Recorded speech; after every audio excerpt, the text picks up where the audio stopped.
projet de City, c'est un projet pluridisciplinaire. On s'est rencontrés avec les 4 associés, cofondateurs, cofondatrices, il y a quelques années maintenant, autour de ce constat-là que le comportement humain, le fonctionnement du cerveau, ces disciplines-là scientifiques qui étudient le cerveau et l'esprit humain, le comportement, pourraient contribuer à la conception des environnements, notamment urbains, mais aussi de vie de soins, et qu'aujourd'hui, en tout cas à ce moment-là, lorsqu'on s'est rencontrés, ça paraissait insuffisant. Avec Alice Cabary qui est urbaniste et aujourd'hui avec Claire Dejar qui est architecte. Donc voilà, on essaye d'intégrer les disciplines pour travailler sur la place des humains dans les villes en s'appuyant sur voilà, les connaissances scientifiques et les outils scientifiques que l'on a à disposition. Classiquement, on aborde la ville et son lien avec le bien-être, la santé physique, mentale, sociale par l'angle de la pathologie. Donc on a une approche un peu pathogène de ces questions-là en disant eh bien, grandir en ville ou vivre en ville, c'est associé à une augmentation de 23% des troubles anxieux, etc. Donc on a cette approche-là de dire qu'est-ce qui en ville va détériorer la santé. Or, il y a besoin d'un changement un petit peu de point de vue ou d'un shift de paradigme parce que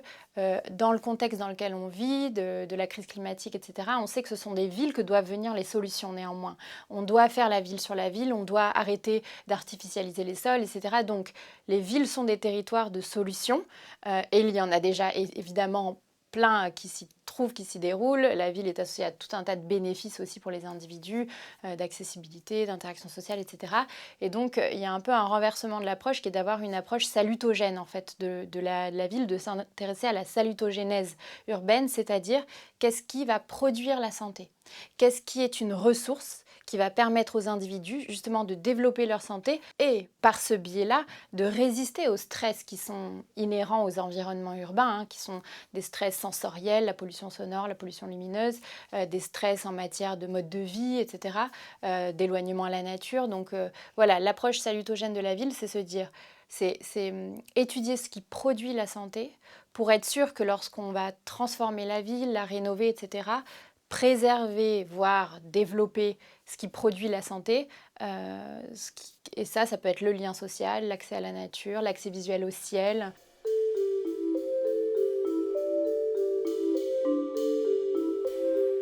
Je prends l'exemple du modèle pavillonnaire, par exemple. Aujourd'hui, on comprend comment ce modèle se maintient parce que l'on a des données très riches et très précieuses issues de la sociologie, des données économiques, sociodémographiques, etc. La problématique, c'est de se dire que ce modèle pavillonnaire, il se maintient aussi parce qu'il y a tout un jeu d'acteurs qui est doté de certaines représentations vis-à-vis de ce modèle pavillonnaire qui va faire que le modèle se maintient. Typiquement, certains élus qui pensent que c'est ce dont les habitants ont besoin et ce qui va attirer des nouveaux habitants dans sa commune, les pavillonnaires qui pensent que c'est ce dont les élus ont besoin, etc., etc. Et on voit comment les représentations individuelles, ou en tout cas par corps de métier, vis-à-vis de ce modèle,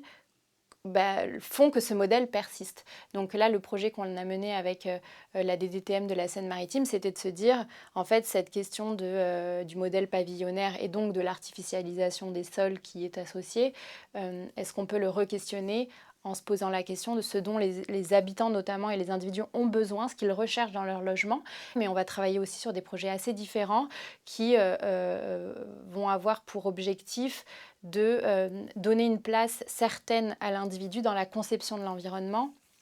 Par exemple, on a accompagné la conception de la maison de l'autisme qui a ouvert à Aubervilliers en avril 2023 en portant un petit peu la voix et le fonctionnement des personnes qui sont atteintes d'un trouble du spectre autistique, sachant que quand on a une vulnérabilité dans une société validiste, très normée comme celle dans laquelle on vit, eh bien, si on ne prend pas en compte de façon proactive et fine les besoins des personnes qui sont vulnérables, eh bien on va faire qu'accentuer leur vulnérabilité et que perpétuer encore les inégalités. Donc voilà, là c'est l'application de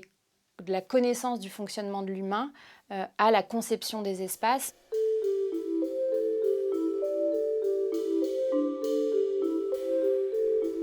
On est très animé par cette question de l'inclusion et du fait de faire la ville pour tous et toutes parce que on se rend compte que un peu de la même façon qu'on a une approche par l'exception de certaines questions, on voit qu'aussi que les sujets d'inclusion, on les approche par le fait de se dire qu'on fait des environnements urbains pour une personne lambda, avec une possibilité pour les personnes qui sortent de cette norme-là, quand même d'accéder plus ou moins aux environnements. Ce dont on s'est rendu compte en travaillant notamment il y a quelques années sur le rapport au bruit dans la ville avec des personnes qui ont un trouble du spectre autistique, qui sont malvoyantes, qui sont malentendantes, que faire la ville pour les personnes qui ont une vulnérabilité, c'est faire la ville pour tout le monde. Parce que finalement, comme le disait très justement une personne qu'on filmait, elle nous disait « Moi, le bruit, ça m'empêche de sortir de chez moi, mais vous, ça vous gêne aussi. » Il y a un peu des croyances limitantes qui font qu'on ne peut pas faire chaque mètre carré pour tout le monde, ce qui est vrai. Mais est-ce que si on change d'échelle, on peut accommoder tous les besoins dans un environnement, dans un espace public, dans une maison de l'autisme? Alors là, oui, et c'est